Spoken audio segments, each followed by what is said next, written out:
So, you've been magically transported to the Middle Ages. Cool, right?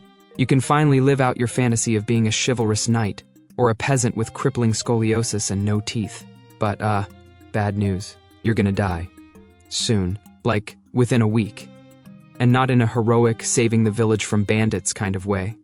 More like ate some bread, and your organs exploded kind of way. Let's break this down. First off, germs. You know how today you wash your hands, brush your teeth, and don't get smallpox? Yeah, medieval you doesn't. People back then didn't really get hygiene. Bathing was considered suspiciously luxurious. Like if someone took 2 baths in 1 week, they'd get accused of witchcraft. Water was also a big nope for drinking unless it was from a pure spring, which was code for muddy puddle that doesn't smell that bad.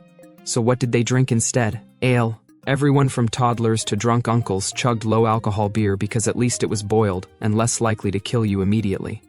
But that didn't stop disease. If you got a paper cut and a bacteria walked in, congrats, you now have sepsis. And no antibiotics. Just a barber with a rusty knife and a strong sense of confidence. And don't even get me started on food. You think Whole Foods is overpriced? Try medieval grain that's been rotting in a damp cellar for 6 months. Ever heard of ergotism? That's when mold grows on rye and gives you symptoms like seizures, gangrene, and feeling like your limbs are on fire. Imagine wanting toast and ending up on an accidental acid trip and losing a leg. Also, medical care? You break your arm? Good luck with your neighborhood doctor, who is actually just a blacksmith with forceps. The idea of germs didn't exist, so treatments were based on balancing the 4 humors: blood, phlegm, black bile, and yellow bile. Too depressed? Must be too much black bile. Let's drain your blood until you can't remember your own name. You're also breathing in filth 24/7. Cities were basically just disease. Jenga towers. People threw poop out windows. The streets were a soup of dead rats, spoiled food, and human regret. And rats brought fleas, and fleas brought the Black Death. Yeah, that thing.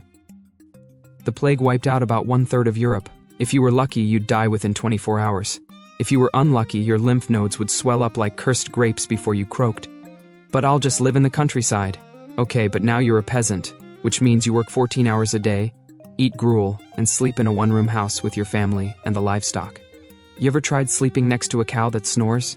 That's your life now. Also, hope you like vitamin deficiency, because the only vegetable you're seeing is the neighbor who got kicked in the head by a mule last winter. And heaven forbid you say the wrong thing near the wrong noble, priest, or random dude with a sword and a short temper. There were 0 legal rights for you. Someone could just decide you looked witchy and boom, you're on fire. Trials were less innocent until proven guilty. And more if she drowns. She was innocent. But at least we're safe. Oh, and let's not forget about weather.